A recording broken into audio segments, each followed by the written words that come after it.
உம்மைத்தான் நம்பியிருக்கேன் ஏசப்பா, உம்மைத்தான் நம்பியிருக்கேன், உம்மை மட்டும் நம்பியிருக்கேன் ஏசப்பா, உம்மை மட்டும் நம்பியிருக்கேன்.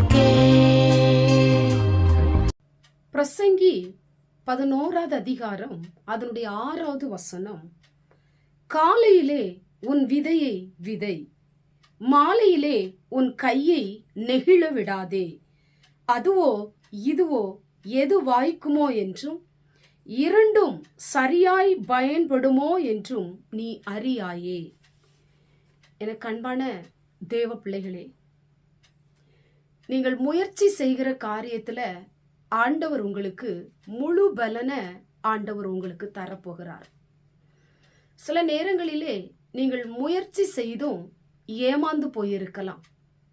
எது நடந்துருமோ இல்லது இது நடக்காதோ அப்படிங்கிற சந்தேகம் உங்க வாழ்க்கையில இருக்கலாம். ஆனால் வசனம் சொல்லப்பட்டிருக்கிறது, காலையிலே உன் விதையை விதை. நீங்க விதைச்சுக்கிட்டே இருக்கணும். நீங்க விதைப்பதுல நீங்க சோர்ந்து போக கூடாது. நீங்க முயற்சி செய்ய செய்ய ஆண்டவர் உங்களுடைய முயற்சிக்கு அவர் பலனை கத்தர் தருவார். எந்த ஒரு சூழ்நிலையிலும் முன் வைத்த கால நீங்க பின் வைக்கவே கூடாது. உங்களுடைய மனம் தளர்ந்து போய்விடக்கூடாது. ஐயோ, நான் செய்கிற காரியம் வாய்க்குமா வாய்க்காதா, இது நடக்குமா நடக்காதா, அந்த எண்ணங்களுக்குள்ளே நீங்க போகக்கூடாது. ஆண்டவருடைய வார்த்தையின்படியே நீங்க காலையில எழுந்து தேவ சமூகத்துல நீங்கள் ஜெபித்து கொண்டே இருக்கணும். நீங்கள் முயற்சி செய்து கொண்டே இருக்கணும். இந்த காரியத்தை கர்த்தர் எனக்கு செய்வார். இந்த காரியத்துல நான் எடுக்கிற முயற்சியில ஆண்டவர் எனக்கு முழு பலனை தருவாரு, எனக்கு வெற்றியை தருவாரு, இந்த காரியம் எனக்கு வாய்க்கும், என் ஆண்டவர் மேல நான் நம்பிக்கை வச்சிருக்கிறேன், என் ஆண்டவரை நான் விசுவாசிக்கிறேன், அவர் ஒரு நாளும் என்னை கைவிட மாட்டார் என்கிற ஒரு நம்பிக்கையோடு கூட உங்களுடைய விதைகளை நீங்கள் விதைக்கும் பொழுது அதிலே ஆண்டவர் 100% அறுவடையை கர்த்தர் உங்களுக்கு தருவார். எனக்கு அன்பான தேவ பிள்ளைகளே, உங்களால முடியும். ஆண்டவர் முடியாதவைகளை முடிய பண்ணுகிற தேவன். ஆண்டவர் உங்களை நம்பிக்கையோடு கூட அவர் தட்டி எழுப்புகிறார். ஏன் முடியாது என்று சொல்லிக் கொண்டிருக்கிறாய்? உன்னால் முடியும், உங்களால முடியும். ஆண்டவர் மேல நம்பிக்கை வைத்து இந்த காரியத்தை நீங்க செய்யுங்க. உங்களால நிச்சயமாய் முடியும். முடியாதது எதுவுமே கிடையாது. ஆண்டவர் உங்களை தளர்ந்து போக பண்ணுகிறவர் அல்ல. ஆண்டவர் உங்க வாழ்க்கையை தட்டி எழுப்புகிற பரிசுத்த ஆவியானவர். உங்களுடைய முயற்சியில கூட இருந்து உங்களுக்கு உதவி செய்கிற பரிசுத்த ஆவியானவர்.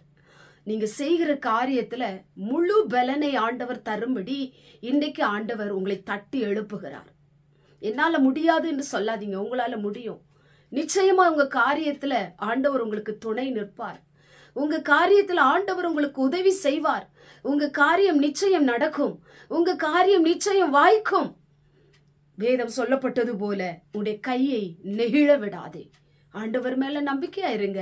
நிச்சயமாய் நீங்கள் முயற்சி செய்கிற காரியத்துல 100% பலன் நீங்கள் பெற்றுக்கொள்ள போறீங்க. கண்களை மூடி ஜெபம் பண்ணுவோம். எங்கள் பரிசுத்தமுள்ள நல்ல பிதாவே, கேட்டதான வசனத்தின் மூலமாய் நம்முடைய பிள்ளைகள் அநேக காரியங்களை முயற்சி செய்து கொண்டிருக்கலாம். திருமண காரியமானாலும், வேலை காரியமானாலும், ஆண்டவரே குடும்ப காரியமானாலும், ஆண்டவரே கர்த்தாவை தொழிலை குறித்த காரியமானாலும், இன்னும் அநேக காரியங்களை நம்முடைய பிள்ளைகள் முயற்சி பண்ணி ஆண்டவரே சந்தேக காலோடு கூட முன்வைத்த கால பின் வைத்து ஆண்டவரை சோர்ந்து போய் இருக்கிற நம்முடைய பிள்ளைகளை எல்லாம் கர்த்தர் இன்றைக்கு இந்த வசனத்தின் மூலமாய் தட்டி எழுப்புகிற கர்த்தர் நம்முடைய பிள்ளைகளை ஆண்டவர் பலப்படுத்தும்படியா ஜெபிக்கிறேன். என்னால முடியும், ஆண்டவர் எனக்கு உதவி செய்வார் என்கிற நம்பிக்கையோடு இப்படி காரியங்களை எல்லாம் செய்யத்தக்க தேவன் பலன் கொடும். நீங்க உங்களோடு கூட இருந்து காரியத்தை வாய்க்க பண்ணும். இதை கேட்டுக்கொண்டிருக்கிற ஒவ்வொருடைய காரியங்களும் 100% நடக்கத்தக்க தேவன் அற்புதம் செய்யும். இயேசுவின் மூலம் ஜெபிக்கிறோம் பிதாவே, ஆமென்.